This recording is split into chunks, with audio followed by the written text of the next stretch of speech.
ABC limited coffee বিক্রয়কারী প্রতিষ্ঠান যারা Thums limited হতে নিম্নোক্ত কাঁচামাল ক্রয় করে। এটা হচ্ছে আপনার যে কোনো একটা ভ্যাট পিরিয়ডে এই কাঁচামালগুলো তারা পারচেস করছে। Sugar 5000 KG, trimmer 1000 KG, maximum house diploma. আচ্ছা, উক্ত কাঁচামাল হতে কফি উৎপাদনের লক্ষ্যে কারখানায় পাঠানো হয় এবং 8000 কেজি কফি উৎপাদিত হয়। এটা হচ্ছে আমাদের প্রথম ঘটনা। তো আমরা সম্ভবত সকলেই এখন জানি যে এর সাথে কোন কোন মূসকগুলো আমাদের রিলেভেন্ট ছিল। প্রথমত থামস লিমিটেড থেকে যখন এবিসি পারচেস করছে, থামস লিমিটেড মূসক 6.3 তাদেরকে দিছে, এবিসি কে দিছে, তাই না? আচ্ছা, সেই মূসক 6.3 অনুসারে আমরা মূসক 6.1 আপডেট করছি। তারপরে আমরা যখন কারখানায় পাঠাই তখন মূসক 6.1 আবার আপডেট করছি।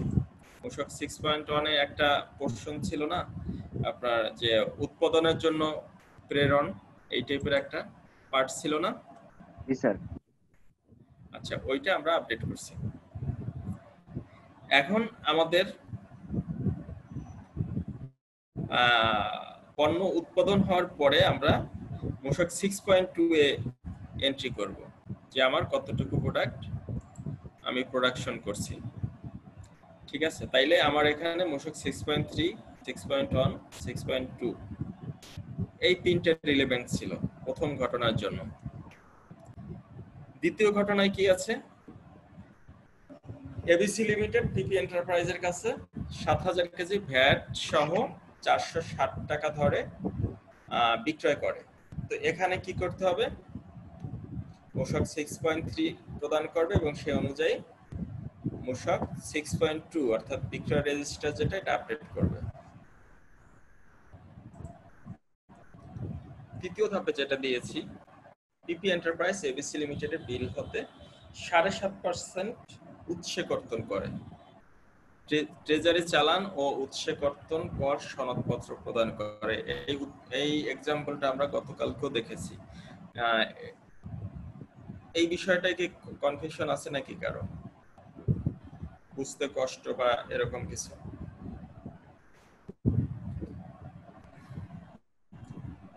আচ্ছা, চতুর্থ ধাপে আমরা ওই যে ডেবিট নোট ক্রেডিট নোটের একটা বিষয় রেখেছি। আপনার প্রথমত ভুলবশত 400 টাকার বদলে 350 টাকা করে মূসক ইস্যু করেছিল এবং পিপি এন্টারপ্রাইজ 175 কেজি কফি ফেরত দিয়েছিল। তো এই দুইটা রেখেছি আমরা। তো এই যে ঘটনাগুলো আমাদের বিগত মাসে ঘটেছে এবং এগুলো দিয়ে আমরা ভ্যাট রিটার্ন কিভাবে সাবমিট করতে হয় সেটা দেখব।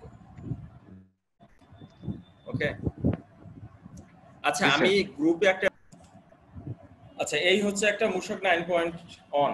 দেখেন প্রথম পার্ট এই যেটা এখানে থাকবে আমার tax payer information, second part return submission data, third part আপনার সেলস সংক্রান্ত ডাটা, চতুর্থ পার্ট পার্সেস সংক্রান্ত সকল ডাটা, পঞ্চম অংশে থাকবে ইনক্রিজিং অ্যাডজাস্টমেন্ট। ইনক্রিজিং অ্যাডজাস্টমেন্ট সম্পর্কে সম্ভবত অবগত আছেন, তাই না? মানে যে ডেবিট নোট ইনক্রিজিং অ্যাডজাস্টমেন্টের একটা অংশ, রাইট? ইনক্রিজিং অ্যাডজাস্টমেন্ট হচ্ছে আপনার যে সকল কারণে আপনার ভ্যাটের দায় যেটা সেটা বৃদ্ধি পায়। ঠিক আছে, আচ্ছা 6 নাম্বার অংশ credit note adjustment, credit note বা অন্যান্য যে সকল কারণে আপনার ডিক্রিজিং অ্যাডজাস্টমেন্ট দিতে হয়। তারপর 7 নাম্বার অংশ হচ্ছে আপনার এই যে উপরে ইনফরমেশন গুলো দিবেন এইগুলোর সবকিছুর সমন্বয়ে আপনার নেট ট্যাক্স ক্যালকুলেশন। দেখেন বিষয়টা কি রকম, আপনার 3 নাম্বার অংশে যেগুলো থাকে এইখানে টোটাল যে অ্যামাউন্ট যেটা হবে এটা কি গভর্নমেন্ট আপনার কাছে পাবে, তাই না? গভর্নমেন্টকে আপনাকে দিতে হবে। আচ্ছা 4 নাম্বার অংশ হচ্ছে পারচেস সংক্রান্ত ডাটা, অর্থাৎ আপনি যেগুলো পারচেস করছিলেন ওখানে আপনি ভ্যাট দিয়ে আসছেন, তার মানে আপনি যেগুলো রিবেট পাবেন, তার মানে 3 নম্বর অংশ থেকে 4 নম্বর অংশের টোটালটা বিয়োগ হবে, তারপরে ইনক্রিজিং অ্যাডজাস্টমেন্টের যে টোটাল আসবে এটা যোগ হবে, তারপরে ডিক্রিজিং অ্যাডজাস্টমেন্টের যে টোটাল আসবে এটা আবার বিয়োগ হবে। তো এইভাবে আপনার নেট ট্যাক্স ক্যালকুলেশনটা আমাদের পার্ট 7 এ আসবে। এখানে আরো কিছু কিছু আছে, তো মূল বিষয়টাই হচ্ছে এটা 8 সিল দিতে হবে। তো এই হচ্ছে মোটামুটি আমাদের নমুনা। এখন আমরা সরাসরি প্র্যাকটিস করি।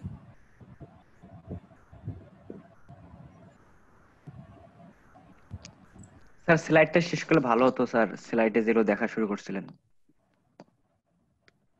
আমার কাছে কি কি আছে? মূসক 6.3 আছে, যেটা আমি পারচেজ করছিলাম। তারপরে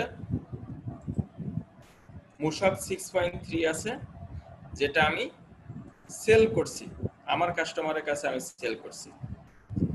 তারপরে দেখেন ট্রেজারি চালান আছে, এটা হচ্ছে আমি যে টাকাটা ট্রেজারি চালানের মাধ্যমে ভ্যাট অফিসে এসে ব্যাংকে জমা দিয়েছি। তারপরে আপনার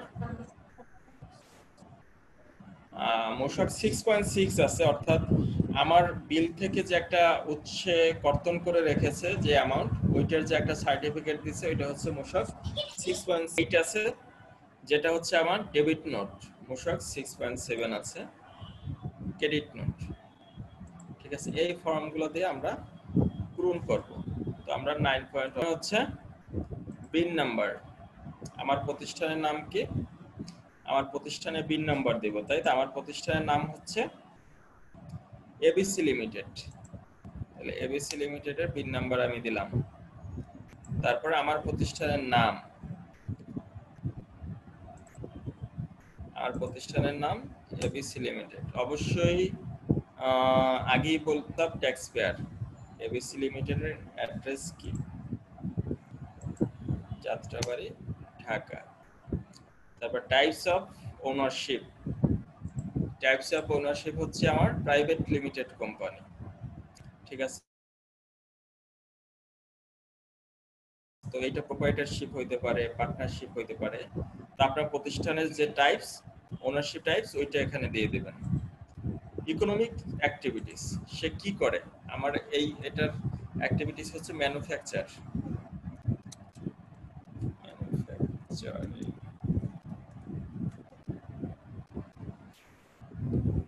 ওকে, পার্ট 1 বোঝা গেছে? পার্ট 1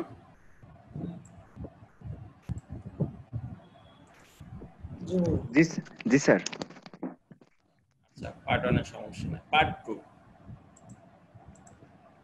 পার্ট 2 হচ্ছে আমার রিটার্ন সাবমিশন ডাটা। অর্থাৎ প্রথম দেখেন ট্যাক্স পিরিয়ড, আমি কোন মাসের রিটার্ন সাবমিট করতেছি। তো ধরেন সেপ্টেম্বর, এখানে সেপ্টেম্বর দেয়া আছে যেহেতু, তো এইভাবে আমরা লিখবো সেপ্টেম্বর 2020। ঠিক আছে, তারপর টাইপস অফ ট্যাক্স রিটার্ন 2 নম্বরে। এখানে আমাদের এরকম টিক চিহ্ন দিতে হবে। আমরা রেগুলার যেটা রিটার্ন সাবমিট ওইটা করতেছি, তো আমরা আচ্ছা, আমরা এস টিক চিহ্ন দিয়ে দিলাম। তারপর দেখেন 3 নম্বর পার্ট। 3 নম্বর পার্টটা একটু ইম্পর্টেন্ট। অনেকে তো শুনছেন যে জিরো রিটার্ন একটা কথা, শুনছেন না? জিরো রিটার্ন সম্পর্কে কারো কোনো আইডিয়া আছে? এখানে যারা আছেন, কোনো ট্যাক্স দেওয়া হয় না স্যার, যার কোনো দেওয়া হয় না, অব্যাহতিপ্রাপ্ত প্রোডাক্ট গুলি আর মানে কোনো ট্যাক্স নাই, ভ্যাট নাই। আচ্ছা আচ্ছা আচ্ছা, ট্যাক্স নাই। এরপর আর কে কি বললেন? স্যার, যেমন কি বলতে ভ্যাট ফ্রি চাইলেন? আর কি, ভ্যাট ফ্রি।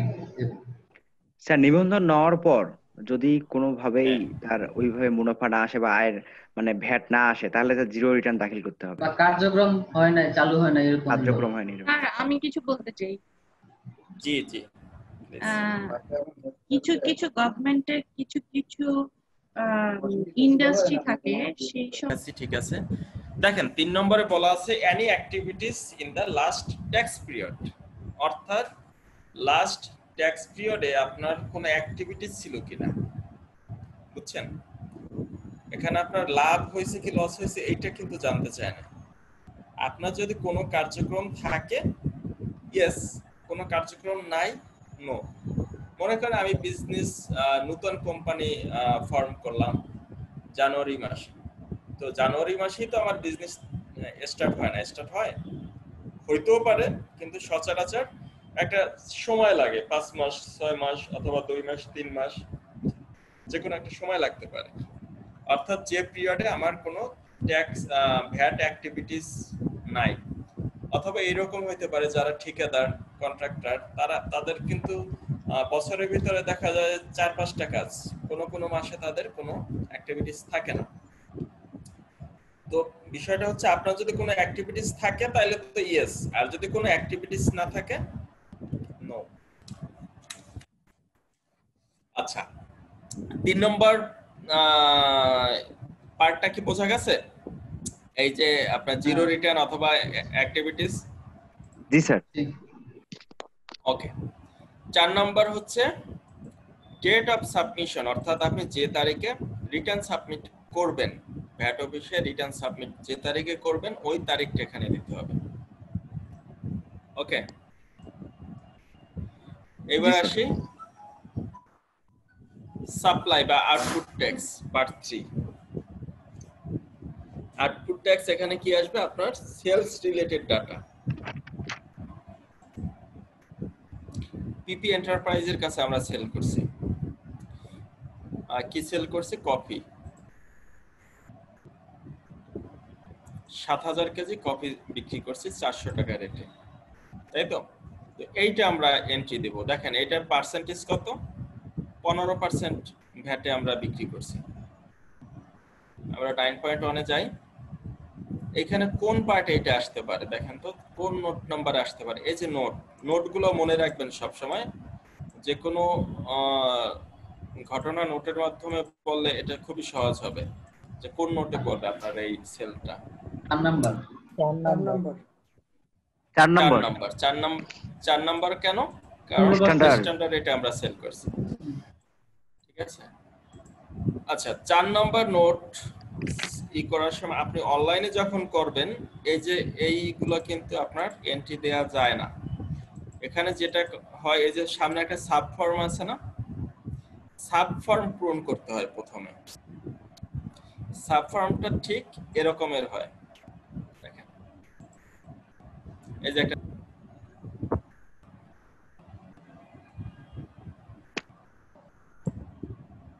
বুঝছেন? এইভাবে আমরা ফিল আপ করবো। এখানে হয়তো বা আরো আইটেম থাকতে পারে, সেক্ষেত্রে আমরা সিরিয়াল এরকম থাকবে। তারপরে এখানে টোটাল আসতে পারে, টোটাল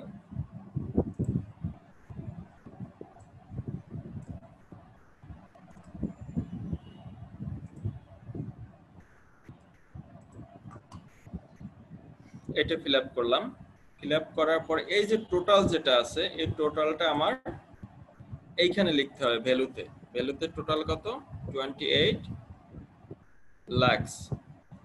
ST9 ভ্যাট হলো 4,20,000, ঠিক আছে? এসডি বা সাপ্লিমেন্টারি ডিউটি এটা কি জিনিসটা? সম্পূরক শুল্ক।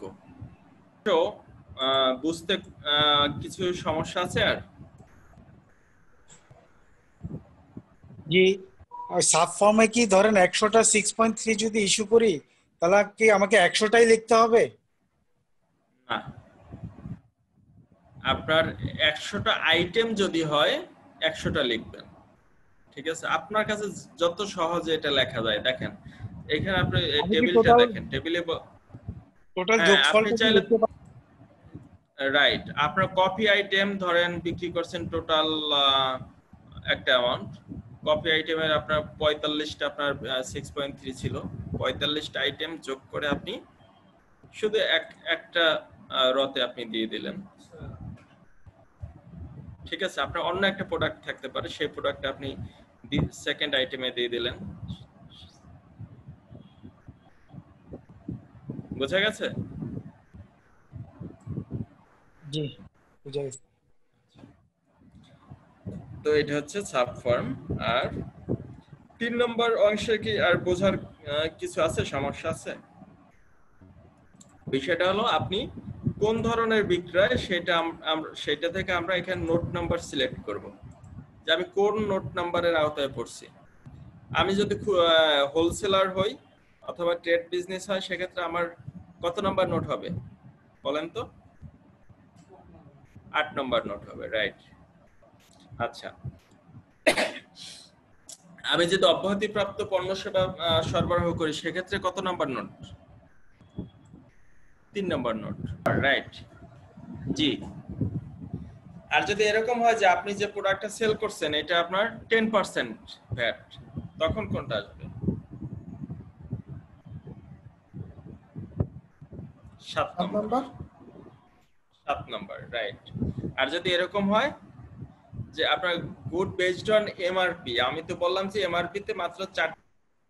ওকে। আর আপনি যদি আমাদেরকে ক্লাসের শেষে আমরা একটা বিজনেস করতে গেলে কোন কোন জায়গায় বেনিফিট নিতে পারি এই ভ্যাটের মাধ্যমে, যেমন স্যার আমরা গতদিনের ক্লাসে জানতে পারলাম যে আমরা সাপ্লায়ার হলে 7.5% দিতে পারি, প্রোভাইডেড দ্যাট আমাদেরকে আমরা এইভাবে কাউন্ট করে আমরা এইভাবে ভ্যালু অ্যাড করতে পারি কোম্পানির জন্য।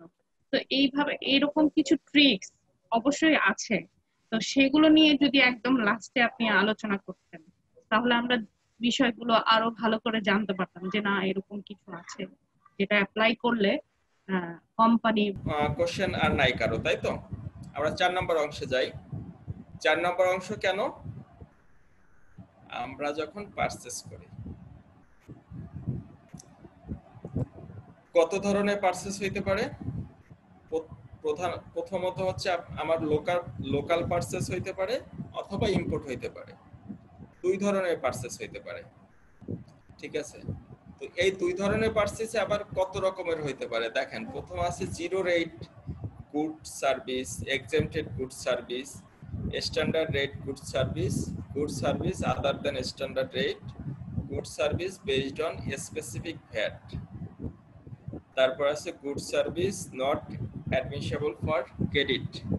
আচ্ছা, এইখানে একটা বিষয় দেখেন, প্রথম 10 নম্বর থেকে 20 নম্বর নোট নাম্বার 10 থেকে নোট নাম্বার 20, এইটা হচ্ছে যারা স্ট্যান্ডার্ড ফলো করে তাদের জন্য, ঠিক আছে? অর্থাৎ যারা রিবেট নিতে চায় তাদের জন্য 10 নম্বর থেকে 20 নম্বর নোট পর্যন্ত ফিল আপ করবে। আর যারা রিবেট নিতে পারবে না তাদের জন্য 21 আর 22 নম্বর, তারা যে প্রোডাক্টটি পারচেজ করুক সেটা হয় 21 নম্বরে আসবে অথবা 22 নম্বরে আসবে, তাদের জন্য অন্য কোনো অপশন নাই। কিন্তু আপনি যদি রিবেট নেন, অর্থাৎ আপনি যদি 15% ভ্যাট দেন, স্ট্যান্ডার্ড ফলো করেন, সেক্ষেত্রে আপনার এই ভেরিয়েশন গুলো আছে। এতটুকু বোঝা গেছে? প্রথম 10 আর 11 এইটা হচ্ছে যারা আপনার 100% এক্সপোর্ট করে তাদের জন্য, যারা 100% এক্সপোর্ট করে তাদের জন্য, ঠিক আছে?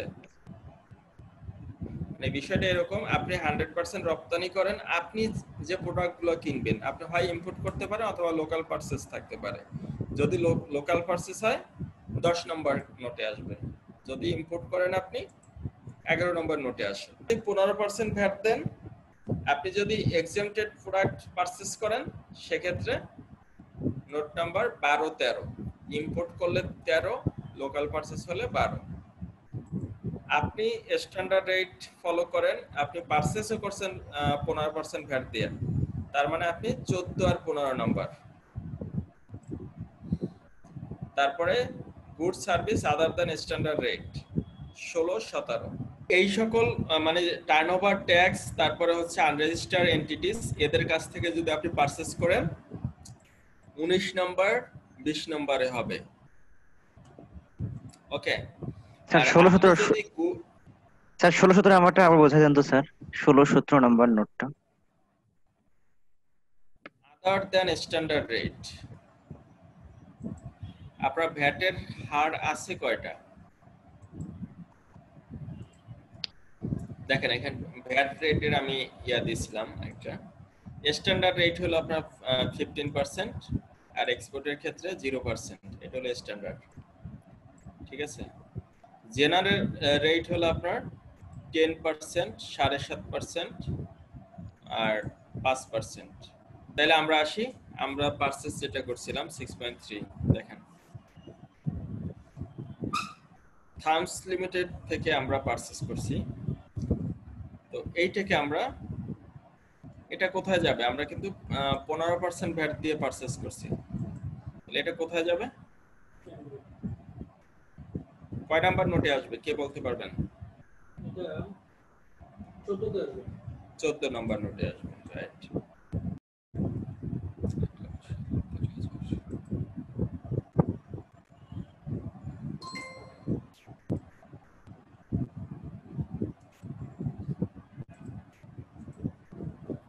আচ্ছা, এটা বুঝতে পারছেন? তাহলে আমার টোটাল আসছে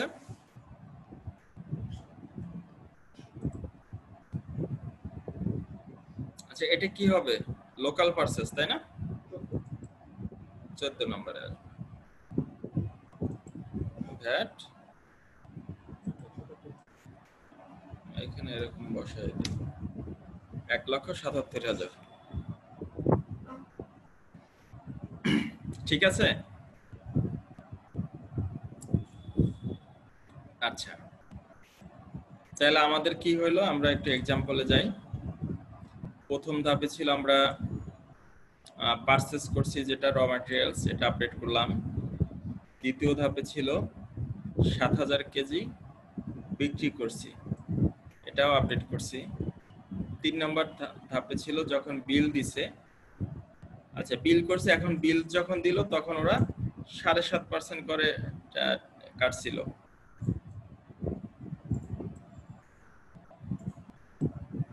ছয় নম্বরের ভিতরে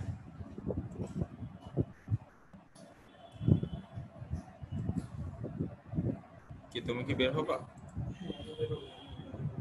তাহলে আমাদের ঘটনা যেটা ছিল, আমাদের সাপ্লায়ার আমাদের কাছ থেকে আমাদের বিল থেকে ভ্যাট কাটছে, কেটে রাখছিল। তাহলে কোন নোটে আসতে পারে এটা? 29 due to VAT deducted at source from supplies delivered। ওকে, 29 আসবে। অ্যামাউন্টটা কত ছিল? 2,10,000। দেখেন এইটার একটা সাব ফর্ম আছে 2020 10/12/2020।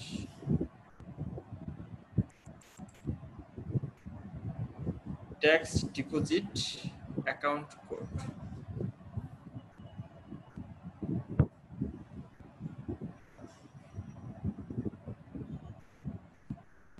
Tax deposit account code number হচ্ছে, আপনি টিআর 6 এর যে কোডে আপনি এটাকে জমা দিয়েছেন, যেমন 1/11/33, এই জিনিসটা, ঠিক আছে। তারপর সিরিয়াল নাম্বার কত ছিল, ওইটার যে সিরিয়াল নাম্বার ধরলাম 205, 208, এবং ট্যাক্স ডিপোজিট ডেটটা ছিল 12 তারিখ দিচ্ছে। আচ্ছা, আমরা 30/11/2020 দেই।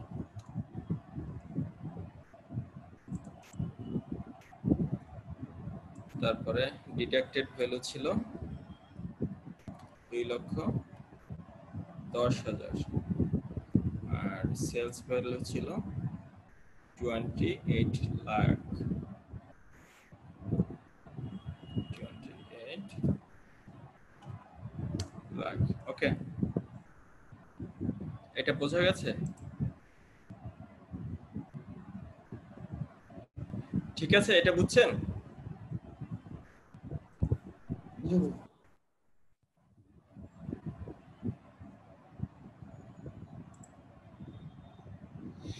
আচ্ছা, পরে কি আছে?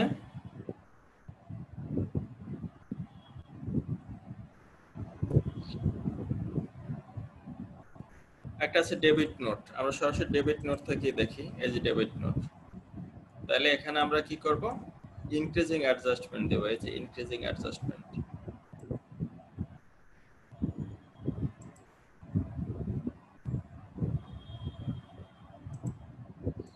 ওকে, এখানে কোন নোটে আসবে বলতে পারেন কেউ? ডেবিট নোট কোন নোটে আমরা বসাবো? Note sir 6.7 6.8 debit note 6.8। 6.8 হ্যাঁ, তো আমরা এখানে যে আপনার ইনক্রিজিং অ্যাডজাস্টমেন্ট, এই যে 24, 25, 26, 27, 26 ইস্যুয়েন্স অফ ডেবিট নোট। আচ্ছা, এখানে আমাদের কোনো সাব ফর্মের ব্যাপার নাই, আমরা শুধুমাত্র কত ইনক্রিজ হয়েছে সেটা দিয়ে দেব। আমরা এখানে শুধু 15,000 টাকা দিয়ে দিলাম। ওকে,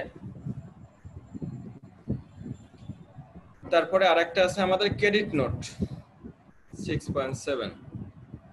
ক্রেডিট নোটে কত ছিল? 7,875 টাকা। 31 এ আসবে, রাইট। অ্যামাউন্ট কত ছিল? 7875।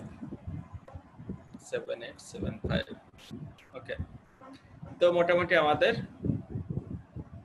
দেখেন এই করা হয়ে গেল।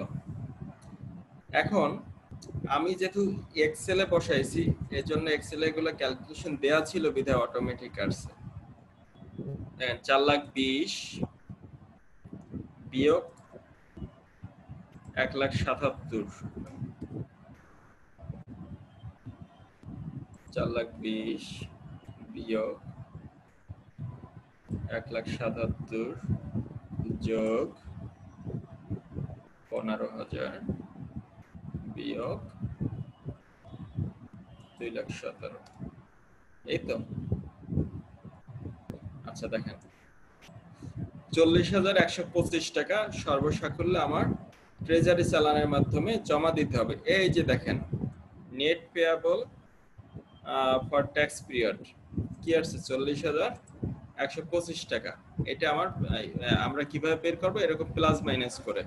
প্রথম অল্প তো মাত্র কয়েকটা পার্ট, তাই না? 4টা part.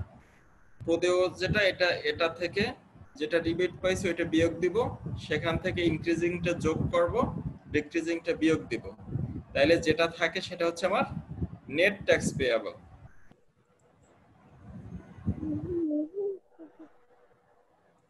For current tax period 58 নম্বর নোটে এখানে আমরা বসাবো 40,125 টাকা আমরা দিয়েছি। ঠিক আছে, এটা আবার সাব ফর্ম আছে। সাব ফর্মটা কই? এই যে টিয়ার 6 সাব ফর্ম। সাব ফর্মটায় কি করতে হবে? সিরিয়াল নাম্বার, ট্রেজারি চালানের নাম্বার কত ছিল? 12।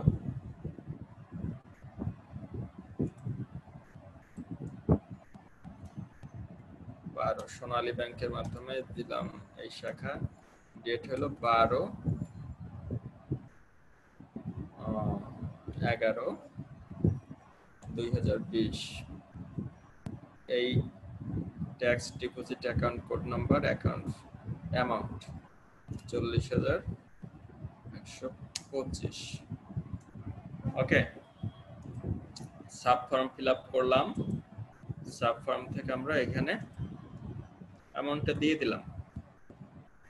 তারপর ক্লোজিং ব্যালেন্স দেখেন, ক্লোজিং ব্যালেন্স এখন 0, যেহেতু আমাদের যত টাকা ভ্যাট আসছে ওই টাকাটাই আমরা জমা দিয়ে দিছি।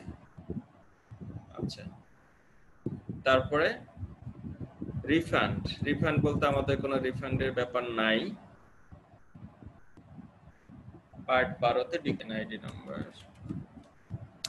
তার ইমেল অ্যাড্রেস, তারপরে প্রতিষ্ঠানের সিল এন্ড সিগনেচার।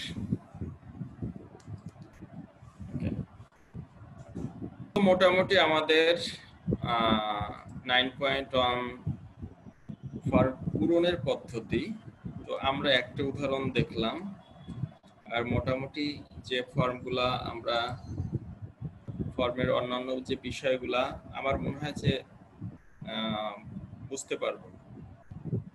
14 নম্বরে একটু সাবফর্মটা দেখি, 14 নম্বরের সাবফর্ম দেখি।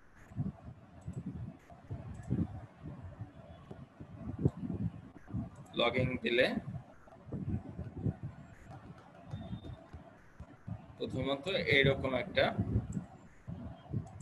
পেজ আসে। এখান থেকে আমি এই যে জায়গাটা আপনার ড্রপ ডাউন মেনু, এখান থেকে আমি যে কোম্পানিটার রিটার্ন সাবমিট করব ওই কোম্পানিটা এখান থেকে সিলেক্ট করব। কারণ আমি এখানে প্রতুল কর্পোরেশন এটা এই তো ঢোকার পরে দেখেন এখানে এই যে ফাইলিং অব্লিগেশন একটা জায়গা আছে, তো এখানে শো করতেছে 3 নট ফাইলড। তার মানে এই কোম্পানিটার 3 মাসের ভ্যাট রিটার্ন জমা দেওয়া হয় নাই। ঠিক আছে, আমরা এটা ক্লিক করলে এই যে জুলাই, আগস্ট, সেপ্টেম্বর এই 3টা তার এখনো ডিউ আছে। তো আমরা এখান থেকে করব, তো আমরা জাস্ট এই 9.1 ফর্মটাই ক্লিক করব। আচ্ছা, এখানে যেটা হয় আপনার পার্ট অন যেটা, এটা অটোমেটিক ফিল আপ করা থাকে, এখানে অনলাইনে কোনো কিছু করার দরকার পড়ে না। ট্যাক্স পিরিয়ড অটোমেটিক আসবে, আমি যেটা সিলেক্ট করব এটা টাইপ অফ রিটার্ন। দেখেন এখন কিন্তু এটা অটোমেটিক্যালি মেইন বা অরিজিনাল রিটার্ন সিলেক্ট করা থাকবে। Any activities in this tax period, yes আমার অ্যাক্টিভিটিস আছে, আর যদি আমার কোনো অ্যাক্টিভিটিস না থাকে নো, আমরা ইয়েস দিব। আচ্ছা, আমাদের যে সেলসটা ছিল ওটা স্ট্যান্ডার্ড রেটে একটা সেলস ছিল, তাই না? তার মানে 4 নম্বর নোট আমরা সিলেক্ট করব। দেখেন এখানে কিন্তু অ্যামাউন্ট বসানো যায় না, এখানে কি করতে হয়, সাব ফর্মে আমরা ক্লিক করব। আচ্ছা, আমাকে শুনতে পাচ্ছেন? জি ভাই, শুনতে পাচ্ছি। জি, শোনা যাচ্ছে। সাব ফর্মে ক্লিক করলে এরকম একটা পেজ আমাদের আসবে। এখান থেকে আমরা অ্যাড ক্লিক করব। অ্যাড ক্লিক করলে নতুন একটা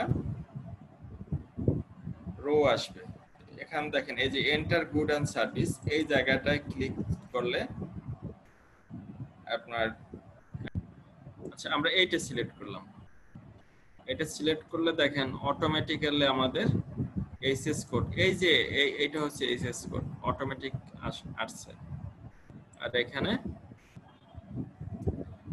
গুডস সার্ভিসের নামটা আসছে। তো আমি এখানে কমার্শিয়াল ডেসক্রিপশনটা দিব, কফি আইটেম। এখানে ভ্যালুটা দিব, ভ্যালু ছিল কত, 28 লাখ। ভ্যালুটা দিলে অটোমেটিক এই যে ভ্যাট যেটা চলে আসছে। ঠিক আছে, তো এই হচ্ছে সাব ফর্মে আমার কিন্তু ফিল আপ হয়ে গেল। আর ম্যানুয়াল কি করতে হবে, ম্যানুয়াল আমার বোঝেন না এরকম কেউ আছেন? জি স্যার, এটা বুঝছি স্যার। আচ্ছা, ফিল আপ হয়ে গেল, আমরা মেইন ফর্মে ক্লিক করব। মেইন ফর্মে ক্লিক করলে আমরা মেইন ফর্মে চলে আসব। দেখেন এখন কিন্তু এখানে আমাদের অ্যামাউন্ট শো করছে। ঠিক আছে, তার মানে আমাদের 3 নম্বর পার্ট শেষ। 4 নম্বর পার্ট দেখেন, ইনপুট ট্যাক্স, মানে আমার পারচেজ ছিল, একটা পারচেজ ছিল না, স্ট্যান্ডার্ড রেট পারচেজ ছিল, এবং সেটা ছিল লোকাল পারচেজ। দ্যাট মিন্স আমার নোট 14। আমরা সাব ফর্মে ক্লিক করব, ক্লিক করলে অ্যাড দিব। অ্যাড দেওয়ার পরে এখানে প্রথম কি ছিল, সুগার। ওকে,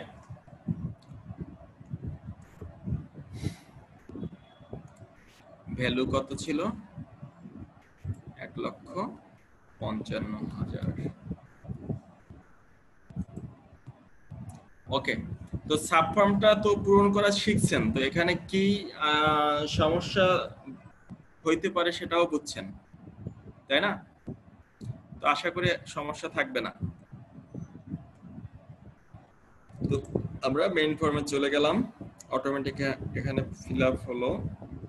দেন ইনক্রিজিং অ্যাডজাস্টমেন্ট, ইনক্রিজিং অ্যাডজাস্টমেন্ট কয়টা ছিল?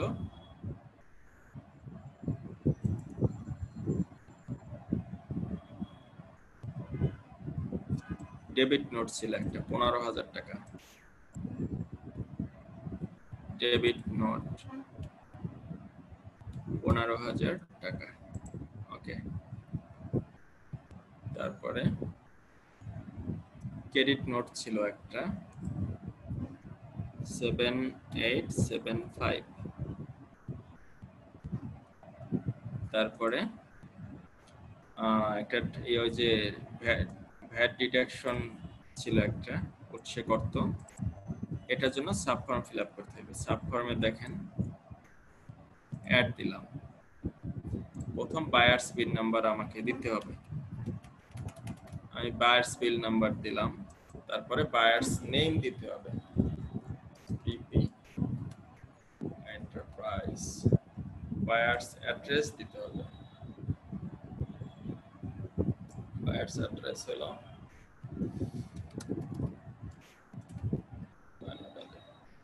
ভ্যালু কত ছিল? টাকা।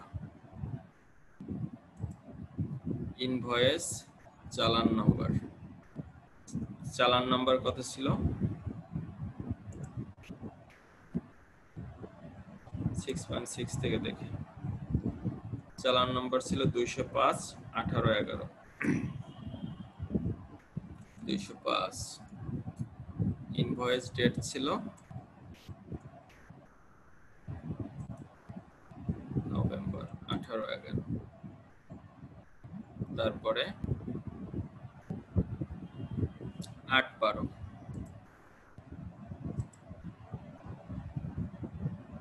8/12।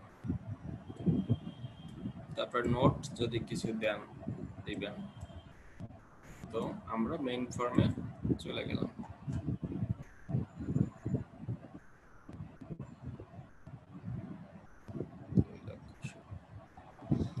এইবার 40,225 টাকা পেয়াবল আছে। 8 নম্বর কিছু নাই, 9 নম্বর এই যে এখানে অটোমেটিক কোড দেয়াই থাকে, আমরা জাস্ট 58 নম্বর সাব ফর্মে ক্লিক করব। সাব ফর্মে ক্লিক করলে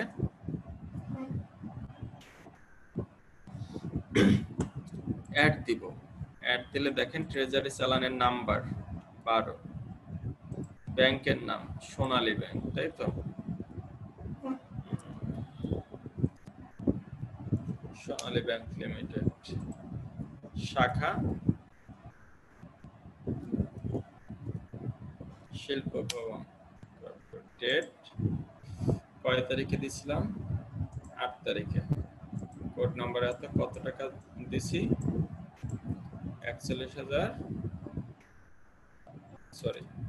40,125 টাকা, তাই তো? আমরা মেইন ফর্মে চলে গেলাম, মেইন ফর্মে চলে গেলে আমাদের ক্লোজিং ব্যালেন্স 0। তারপরে I am interested to get refund of my closing balance, আমার তো ক্লোজিং ব্যালেন্স নাই, রিফান্ড কি নেব? তারপরে দেখেন ডিক্লারেশন, এখানে আপনার নাম, ডেজিগনেশন অটোমেটিক দেয়া থাকবে। ডেজিগনেশনটা এখানে আমি চেঞ্জ করে দেই, আইটিপি দেই। ওকে, দেন সর্বশেষ এই যে একটা চেক বক্স আছে, এটাকে আমরা চেক করে দিব। ঠিক আছে, চেক করে দিয়ে আমরা একটা কাজ করতে পারি, আমরা চেক করতে পারি যে আমি যে ফর্মটা ফিল আপ করলাম কোথাও কোনো ভুল আছে কিনা। এটা করার জন্য আমরা চেকে ক্লিক দিব।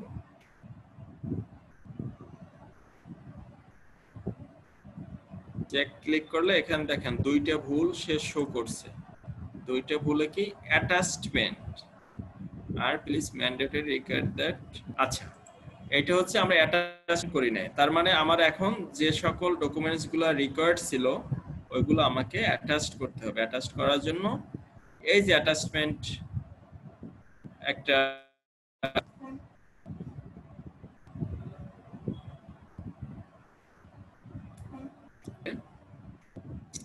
কি কি ধরনের আমরা অ্যাটাচড করব দেখেন মূসক 6 পয়েন্ট ট্রেজারি চালানের কপি অ্যাটাচড করতে হবে, 6.1 অ্যাটাচড করতে হবে,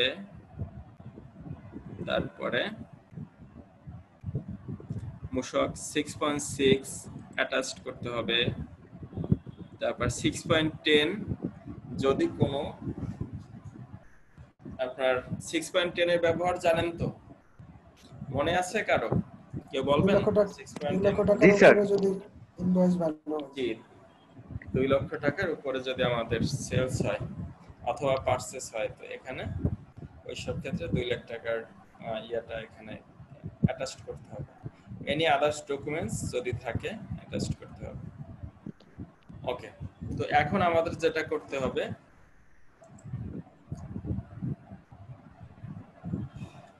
টিয়ার 6 এর এই না এটা না 6.6 যেটা, এইটা কিন্তু আমাদের অ্যাটাচড করতে হবে।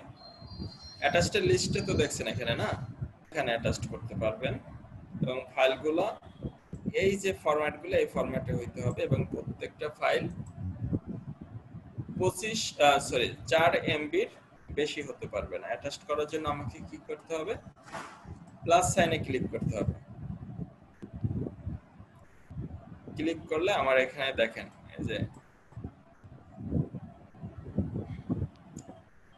জি পার্থ, এখান থেকে আমরা ভাইয়া জি আপনি যেমন বলতেছেন যে 6.3 গুলো অ্যাটাচ করতে হবে, ঠিক আছে? তো এখন আমার তো 6.3 তো অনেকগুলাই হবে, সেক্ষেত্রে আমি কি করবো? না 6.3 অ্যাটাচড করতে হবে আমি বলি নাই তো, 6.1 অ্যাটাচড করতে হবে। আচ্ছা 1 আচ্ছা ঠিক আছে, আর যারা ব্যবসায়ী তাদের জন্য 6.2.1 অ্যাটাচ। তাহলে আমরা একটা অ্যাটাচড করি, প্লাস সাইনে ক্লিক করলে এখান থেকে কোথায় যাবে ও হয় না, কিন্তু আপনাকে যখন মূসক 6.6 দিবে ওটা তো আর এক্সেল ফাইলে দিবে না, জি জি জি তাই না? ওইটা তো আচ্ছা, আপনাকে কাগজে দিবে। স্যার অধিকাংশ তার মানে কোম্পানি আপনি হিসাবগুলো কিভাবে করে স্যার? এই ফাইলগুলো তাহলে কিভাবে করে? ইমেজগুলো রাখতে পারবেন, ঠিক আছে? তাহলে স্যার এক্সেল জানা একান্তই জরুরি স্যার। যারা ভ্যাট এর কোর্স করতে আসছে তারা এক্সেল জানে না, এটা তো আমি জানি না তাদের।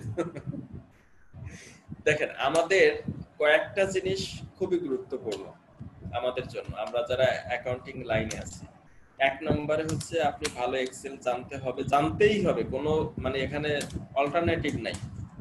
আপনাকে 2-1টা অ্যাকাউন্টিং সফটওয়্যার সম্পর্কে নলেজ আপনার থাকতেই হবে, আপনার ভ্যাট ট্যাক্স সম্পর্কে ভালো নলেজ থাকতেই হবে।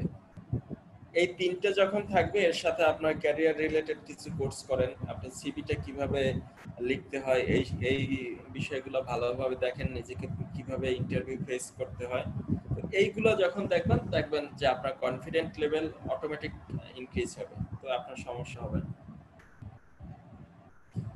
আচ্ছা যাই হোক, আমরা একটা ফাইল অ্যাটাচড করি। ফর এক্সাম্পল এই যে অ্যাটাচড হবে, হ্যাঁ আমি আরেকটা ফাইল অ্যাটাচড করি যেটা দেখতে হয়তো বড় হইতে পারে।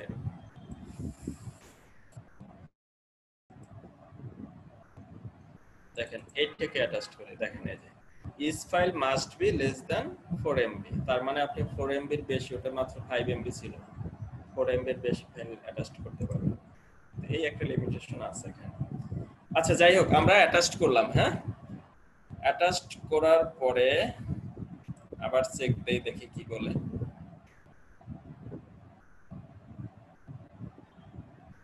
তার মানে এবার কিন্তু সব ঠিক আছে সম্ভবত।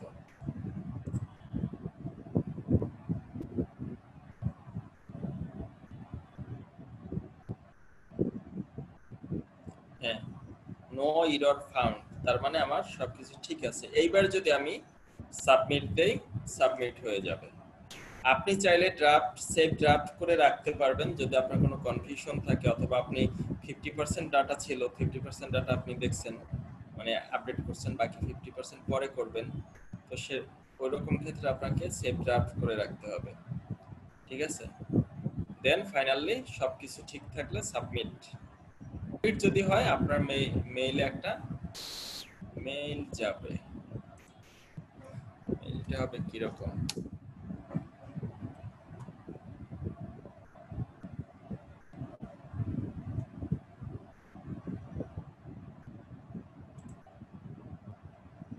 দেখেন এরকম একটা মেইল যাবে আপনার মেইল। ব্যাস কমপ্লিট। কারো কোনো কোশ্চেন আছে? স্যার যেটা মেইল আসবে স্যার ওইটা কি অ্যাকনলেজমেন্ট ব্যাটের? না, এটা আসলে অন্য একটা ইয়া ছিল, মানে ভ্যাট অনলাইন থেকে আসছে মেইলটা, কিন্তু আমি চাচ্ছি এটা স্যার ভ্যাট আমি রিটার্ন সাবমিট করব যে আমাদের একটা যেটা মেইল আসবে একটা আসলে কি অ্যাকনলেজমেন্ট বলা যায়, ওটাকে কি বলে? হ্যাঁ, অ্যাকনলেজমেন্ট আপনি বলতেই পারেন। জি জি, ওইটা আমি শো করতে পারবো না সব জায়গায়, যদি ওরা কেউ চায় তখন। না, ওইটা শো করবেন কেন? ওইটা শো করার কি দরকার আপনার? না না, যেমন আমরা ইনকামটা যেরকম করি একটা অ্যাকনলেজমেন্ট থাকে, ওইটা বলতে যাচ্ছি আর কি, সেম নাকি? এটা একটা অ্যাকনলেজমেন্ট, কিন্তু আপনি যখন অনলাইনে ফিল আপ করবেন, হ্যাঁ আমি দেখাই, আমার পিন নাম্বারে যাই আমি, দেখেন এখানে এই যে মাই ডকুমেন্টস একটা ট্যাব আছে, জি জি জি, এখানে ক্লিক করলে আপনার যত ডকুমেন্টস আছে, যেমন দেখেন আমি এটা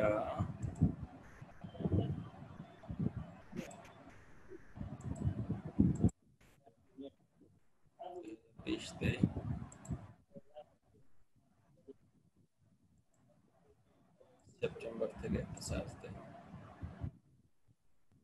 দেখেন আমি অক্টোবর মাসের নভেম্বর স্যার এখানে কি ট্রেজারিটা আমি ব্যাংকের দেওয়ার পর তারপর আমাকে এসে এটা সাবমিট করতে হবে? হ্যাঁ হ্যাঁ, এটা কিন্তু সাথে সাথে অনেক সময় দেয় না, অনেক সময় 5 মিনিট, অনেক সময় লেট হয়। জি জি স্যার, যাই হোক, যখন আসে তারপর ডাউনলোড করে ফেলতে হবে। হ্যাঁ, লেট বলতে আপনি আধা ঘন্টার ভিতরে পেয়ে যাবেন। জি জি জি sir, thank you sir. Welcome. আচ্ছা, আর কারো কোনো কোশ্চেন আছে? জি, আমার একটা কোশ্চেন ছিল। জি প্লিজ। চেক অপশনটাতে ফিগারগত ভুলগুলা কি ধরা পড়ে? না। আচ্ছা, আপনি কি অ্যাকাউন্টিং এর স্টুডেন্ট? জি। আচ্ছা, আমাদের কিছু ইয়া ছিল না, আমরা করছিলাম যে কিছু কিছু এরর আছে যেগুলো ট্রায়াল ব্যালেন্সে ধরা পড়ে না। জি। এরর অফ অমিশন বা এই টাইপের কিছু এরর আছে, তাই না? সেটা তো রেয়ামিলের স্যার না? আপনার জি জি, রেয়ামিলে ধরা পড়ে না। তো বিষয়টা এরকম, আপনি যদি নাম্বারে ভুল করেন, সিস্টেম কিভাবে বুঝবে যে আপনি ভুল করছেন? সে তো বুঝবে যে ওইটাই আপনার সঠিক নাম্বার ছিল, ঠিক আছে? না, ওই ক্ষেত্রে ধরেন ফিগার যদি ভুল থাকে তাহলে লাস্টে তো পেয়েবল ব্যালেন্সটা জিরো হবে না, তো সে কি? এটা আপনি দেখবেন যে আপনার ব্যালেন্সটা জিরো হচ্ছে না, তার মানে সামথিং রং হিয়ার। যেমন আমি তো এইমাত্র যেটা হয়েছিল অনলাইনে ফিল আপ করার সময়, আমরা তো ম্যানুয়ালে যখন ফিল আপ করলাম, আমি জানি যে আমার ভ্যাট হওয়া উচিত 40,125 টাকা, তাই না? তো আমি ওখানে দেখলাম যে 40,125 টাকা হয় নাই, হয়েছে অন্য একটা ডিফারেন্ট অ্যামাউন্ট। সো আমি তো বুঝলাম যে কোনো জায়গায় একটা সমস্যা ছিল। তো সমস্যা কোথায় থাকতে পারে? আমার সেলসে তো সমস্যা নাই, তার মানে আমি যে পারচেজ আইটেমগুলো যেগুলো দিয়েছিলাম, অবশ্যই ওইখানে কোনো একটা ভুল সিলেক্ট ছিল, মানে এমন আইটেম ছিল যেটা আপনার সাপ্লিমেন্টারি ডিউটি ছিল, যার কারণে আমার ভ্যাটের পরিমাণটা বেশি ছিল ওখানে। ওকে, তো এটা জাস্ট আমাদের নিজেদের ইউজ করতে হবে। স্যার এন্ট্রি লেভেলের যে কোনো জব বা অ্যাকাউন্টেন্টের জব করতে গেলে তো স্যার যে আমাদের ফর্মগুলো আপনি শিখালেন এগুলোই তো বেশি ইউজ করতে হয় আমাদেরকে। এর বাইরে আর কিছুই নাই, মানে আপনি যদি এন্ট্রি লেভেলে হন, এর বাইরে আর কিছুই নাই, আর কি থাকবে?